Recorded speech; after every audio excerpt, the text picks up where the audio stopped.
Hey guys, in this video we're going to take a look at how this fly was completed with colour pencils. The pencils I'm using are Faber-Castell Polychromos pencils and the paper is Strathmore Bristol Vellum. If you're new here, hi, I'm Lisa, I'm a colour pencil artist and I make tutorials over on Patreon. If you'd like to complete this one by yourself, it's a full real-time tutorial available now, the link will be in the description. So let's take a look at how the fly was completed. So to begin with, we're just going to use the dark red just to outline the outside of the eye. So when you're doing this, you want to make sure you're going in with a really light pressure, really softly until you're happy with the outline. Then you can go in with a little bit of a harder pressure and more layers. And I'm just using some of the burnt ochre really lightly to add in that orange tone. When you're building up these layers, it's best to go in with really light layers so that you can get different depths of colour. And the more layers that you can get in, the more sort of 3D and realistic it's going to look. I also went in with a little bit of the warm grey one as a base layer and then building up with the dark red, burnt ochre, and then we're adding some of the black around the outside.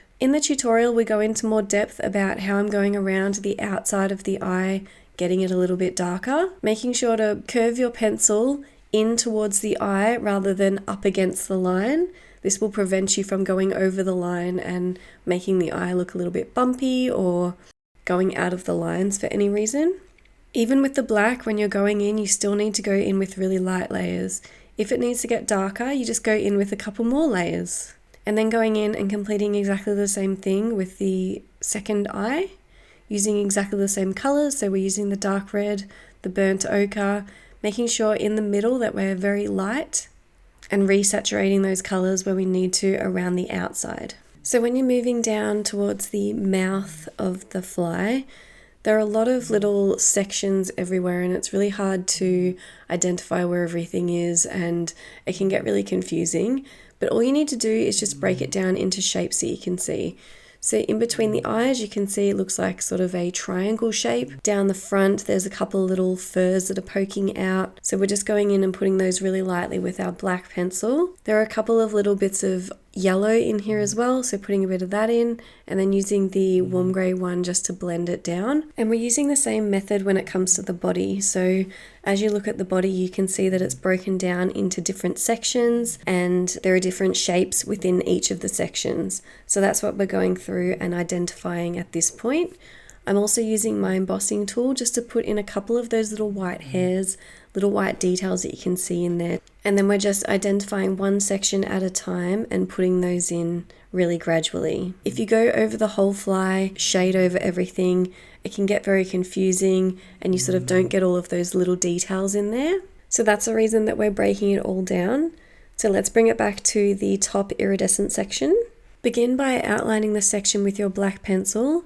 In the middle of the fly, there's a highlight area, so use the yellow to fill that in while keeping the white highlight bright. Avoid colouring over it. Start building up colour with cobalt turquoise, that light ocean blue shade, then layer on some permanent green. Applying yellow as a base will make the permanent green appear even brighter and lighter, which works well for this part. At the top, there's mostly blue and more cobalt blue. Next, take a very sharp black pencil to draw the fine hairs on the top, and then glaze over these areas with the black to darken them as needed. I highly recommend using a sandpaper sharpener for your pencils. It creates a really fine point that's perfect for adding those small details. For the legs, there are some colours in them, so I'm adding some of the orange glaze and even a little bit of the light cobalt turquoise. But I know that these quick looks can go a little bit too fast for people, so remember this is a full real-time tutorial over on Patreon. I have over 70 tutorials over there. In the description below will be the links to my website and Patreon. You get given the reference photo, the line art, the material list, and everything you need to complete this one all by yourself. As usual, we're progressing from light to dark in this section. We begin with the yellow base that enhances the overall brightness here. Make sure as well to go around that white highlight section. You don't want to get any colour in this. And gradually mixing all of the blues, greens, and oranges together to really brighten up this section. Once you're happy with the colours underneath, you can start to go through with your sharp black pencil and begin to put in those little hairs. So you want to put your pencil down and then just flick it off in the direction that the hairs are going. Really light, thin hairs, and you really want to space these out so that you can see all of that colour underneath. And just as we were doing before, we're just mapping out where we can see all of these darker sections with the black. It can get really confusing in this area, but if you map out all of the black sections, then you can start to add the colour in and around them.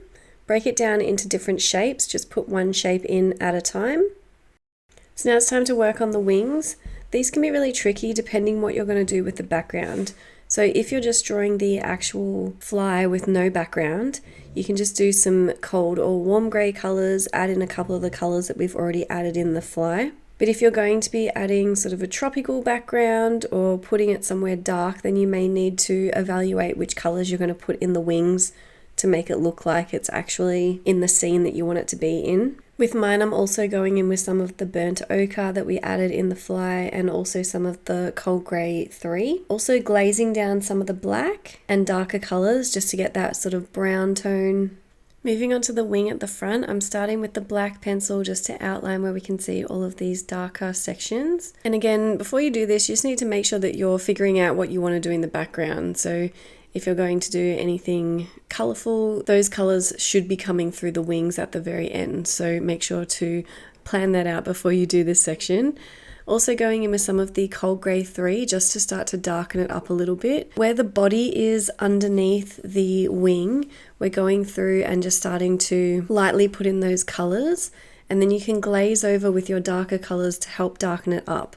But where you can see all of those highlight sections on the wing, you just want to leave those really light or just leave all the colour out of this to begin with. Remember, we're going in with really light layers and building it up very gradually. Pay attention to all of the colours that you can see in each of the different shapes and just fill them out one at a time really gently. And then what's really going to help you here is a soft white Holbein pencil or just a white waxy pencil. This will put some wax resist and some lightness over the wings in those highlight sections, making it look really opaque and see-through.